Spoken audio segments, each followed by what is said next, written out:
This week we are going to use a reading strategy called close reading. What that means is we will read the same piece of writing several times to try to better understand it. You will watch this video and read along in your home, and when you are in class, you will discuss the story as you read it with a partner and with the class. Please read along with me as we read the essay Household Words by Barbara Kingsolver. I was headed home with my mind on things. I can't even say what they were.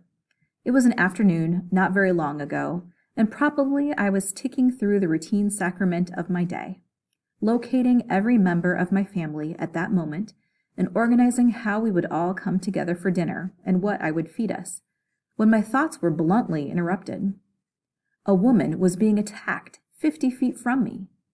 My heart thumped and then seemed to stop for good, and then thumped hard again as I watched what was happening. The woman was slight, probably no taller than my older daughter, but she was my age.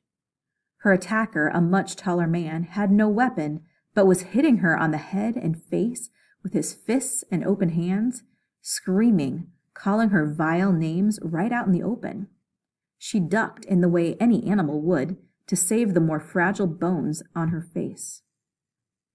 She tried to turn her back on him, but he pursued her, smacking at her relentlessly with the flat of his hand and shouting angrily that she was trash, she was nothing, she should get away from him. And she was trying, but she couldn't. I felt my body freeze as they approached. They came very close, maybe 10 feet away or even less, and then they moved on past us. I say us because I wasn't alone here. I was in a crowd of several dozen people, all within earshot. Maybe there were closer to 100 of us. I'm not sure. Unbelievably, most weren't even looking. And then I did my own unbelievable thing. I left. I moved forward toward my home and family and left that battered woman behind. I did and I didn't leave her behind because I'm still thinking about and now writing about this scene, reviling my own cowardice. Reader, can you believe I did what I did? Does it seem certain that I am heartless? Let me give some more details of the scene, not because I hope to be forgiven. I ask only that all of us try to find ourselves in this weird landscape. It was the United States of America. I was at a busy intersection in a car. The woman had the leathery lined face and tattered-looking hair of a person who lives her whole life outdoors beneath the sun. So did her attacker. Both of them wore the clothes that make for an instantly recognizable uniform, shirts and pants weathered by hard daily wear to a neutral color and texture. Her possessions and his were stuffed into 2 bulky backpacks that leaned against a signpost in a median dividing 6 lanes of city traffic. I was in the middle lane of traffic on one side.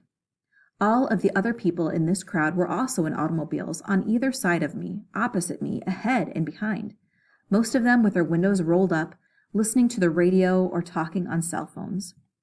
From what I could tell, no one else was watching this woman get beaten up and chased across 3, then 6, then 9 separate lanes of traffic in the intersecting streets. I considered how I could get out of my car. Should I leave it idling? Lock it? What? And run toward this woman and man, shouting at him to stop, begging the other drivers to use their phones to call the police.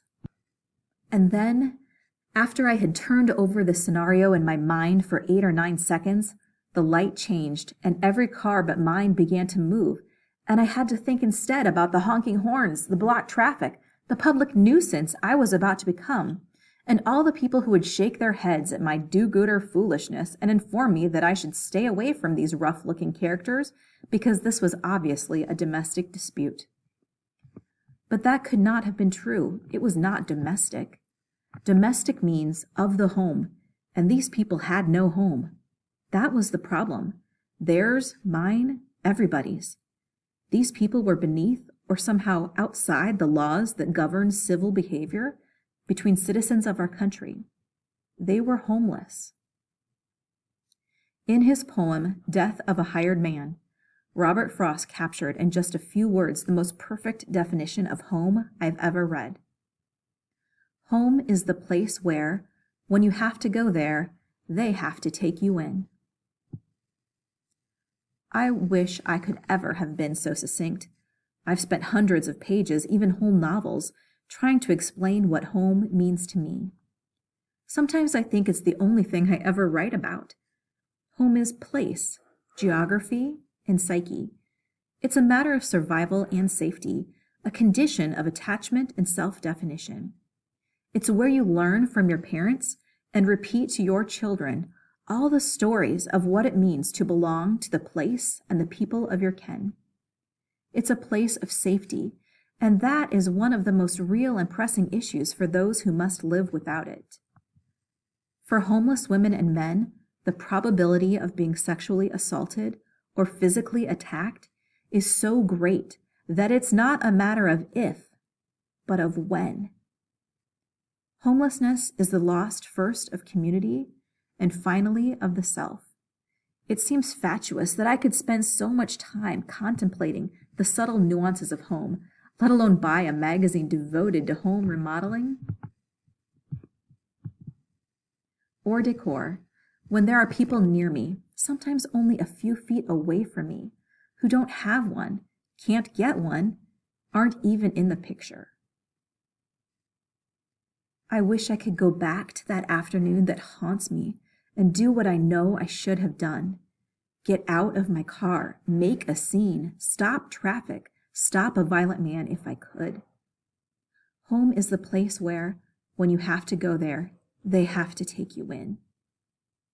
My car might have been the place she had to go, with no other earthly alternatives left to her, and so it may be that I have to take her in, take that risk, get criticized or tainted by the communicable disease of shame that is homelessness. In some sense, she did come in, for she is still with me. I rehearse a different scene in my mind. If I meet her again, I hope I can be ready. It's a tenuous satisfaction that comes from rationalizing problems away or banning them from the sidewalk. Another clean definition I admire, as succinct as Frost's for the complexities of home, is Dr. Martin Luther King Jr.'s explanation of peace. True peace, he said, is not merely the absence of tension, it's the presence of justice.